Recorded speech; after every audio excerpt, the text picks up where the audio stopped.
Les coulisses de la Loire.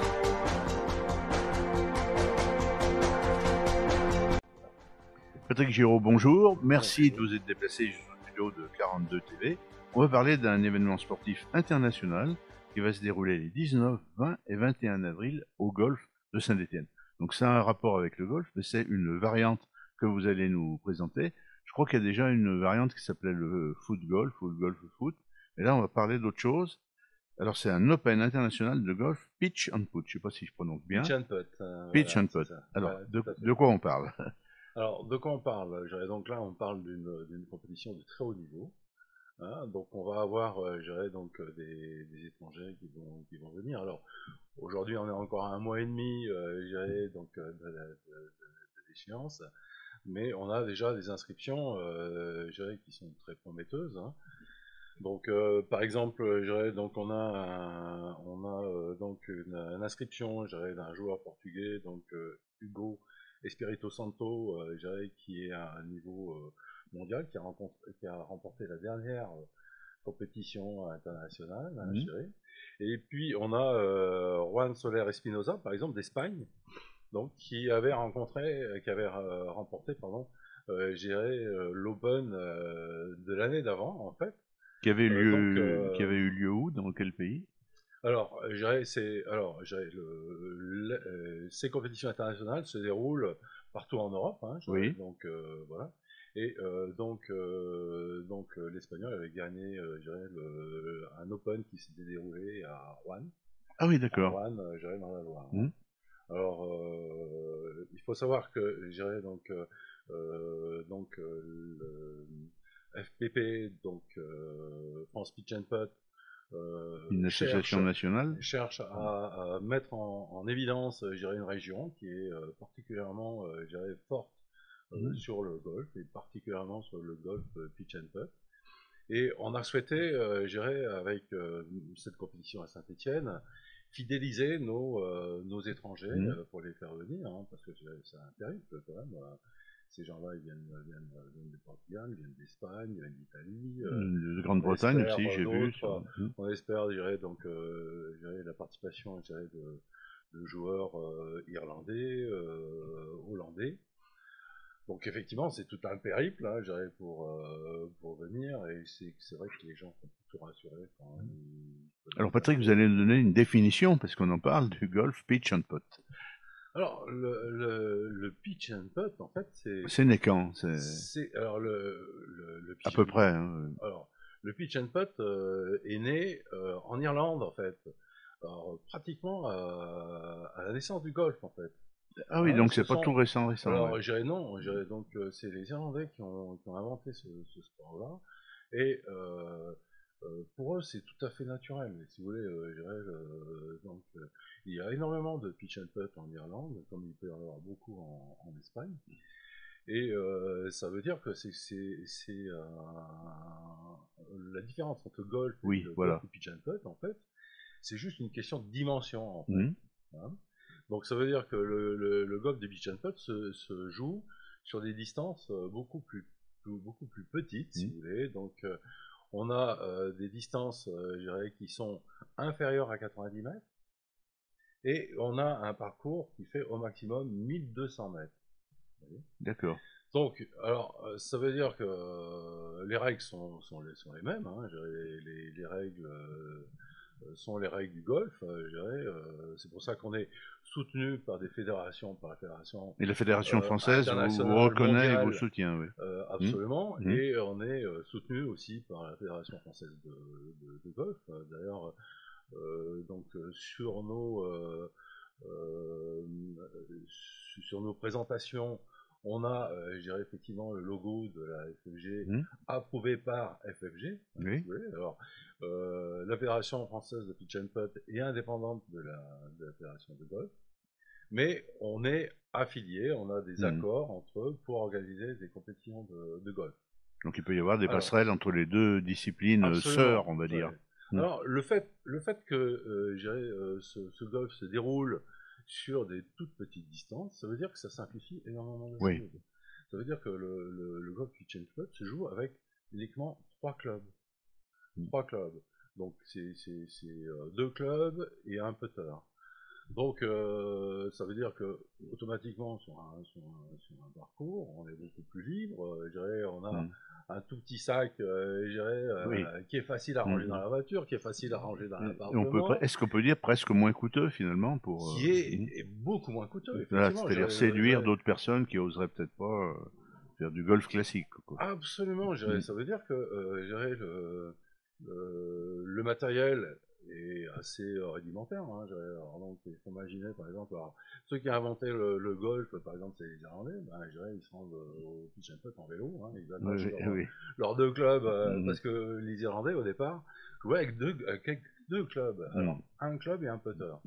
Alors, c'était encore plus simple, donc bon, vous imaginez le Irlandais là, qui vient avec son vélo, qui attache ça à son cadre de vélo, et qui a donc un tee dans la poche et une balle de golf dans la poche, et qui vient, je dirais, jouer au pitch and putt. Alors, il faut voir, par exemple, en Irlande, on a par exemple, je dirais, des golfs de pitch and putt qui n'ont pas d'accueil. Il y a une petite boîte aux lettres, donc vous mettez votre petit obol, je dirais, en arrivant sur le au niveau logistique, c'est beaucoup plus simple. On a une logistique qui est infiniment plus simple. Et je dirais, effectivement, comme on a des superficies qui sont très réduites, donc ça veut dire que c'est beaucoup moins coûteux. Et en France, ça commence à prendre. Il y a un maillage.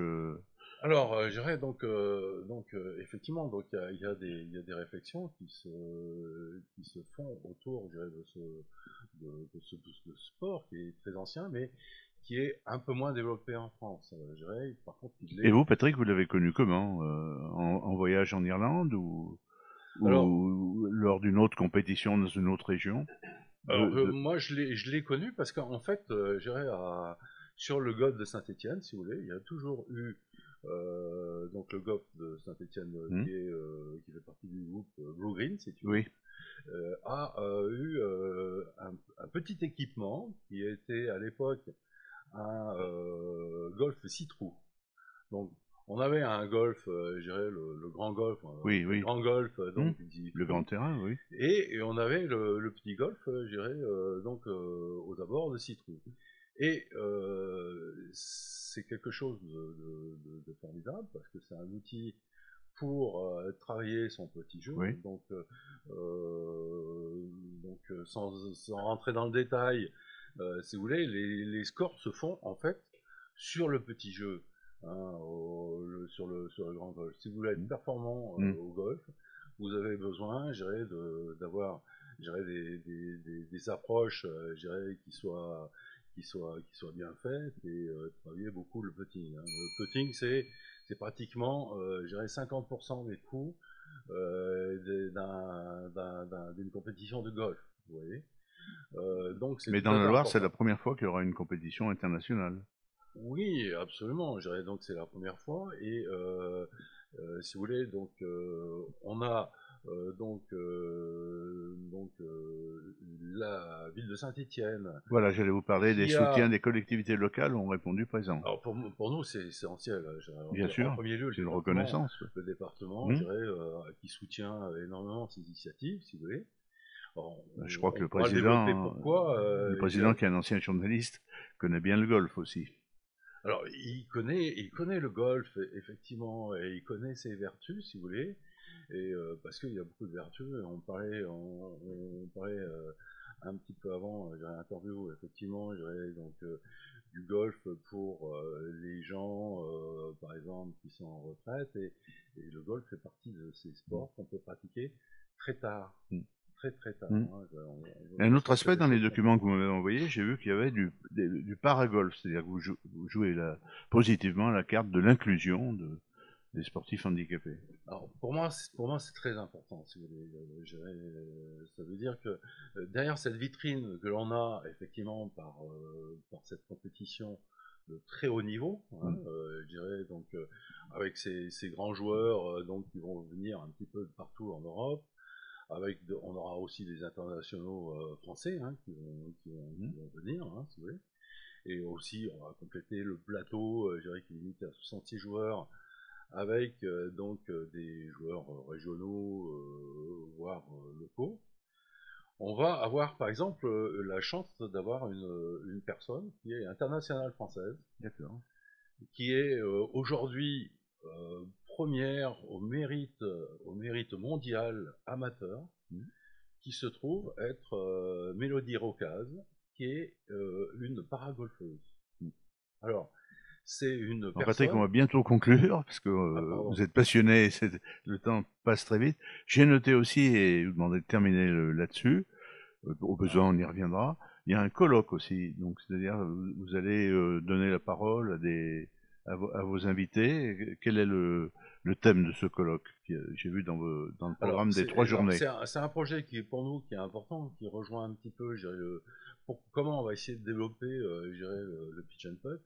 Donc on a effectivement un projet, alors ça reste encore un projet, mais on a effectivement des responsables de fédérations internationales qui sont intéressés de venir à Saint-Étienne, pour discuter du développement des petites structures, de golf, donc qui peuvent représenter le golf de pitch and putt, si vous voulez, et aussi, voir comment on peut développer ce sport en relation avec le golf, parce que les deux de faire le point sont complètement liées. L'évolution, oui. Ça veut dire que plus on va développer le pitch and putt, plus on développera aussi le golf, parce que les gens qui vont faire du pitch and putt vont aussi envie d'aller jouer le golf.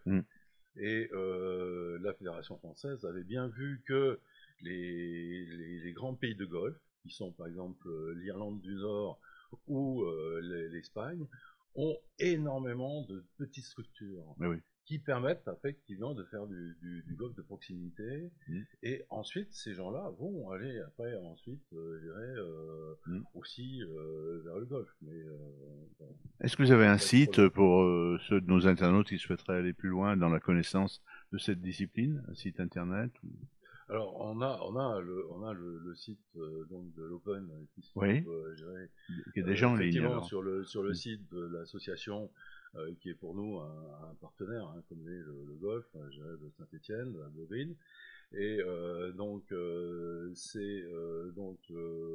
l'adresse c'est www.igse.fr/open.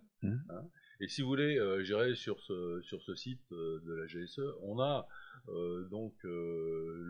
la description, de ce sport, et effectivement, un résumé de comment il se pratique. Et surtout, on a la possibilité d'avoir, des rencontres très régulières, sur le golf de Saint-Étienne, tous les lundis matins à 9h30 et tous les mardis à 1h30. On a donc des sessions d'entraînement du golf qui regroupe énormément de golfeurs. Le pitch and putt à Saint-Étienne, c'est une des grosses activités de Saint-Étienne en nombre de participants.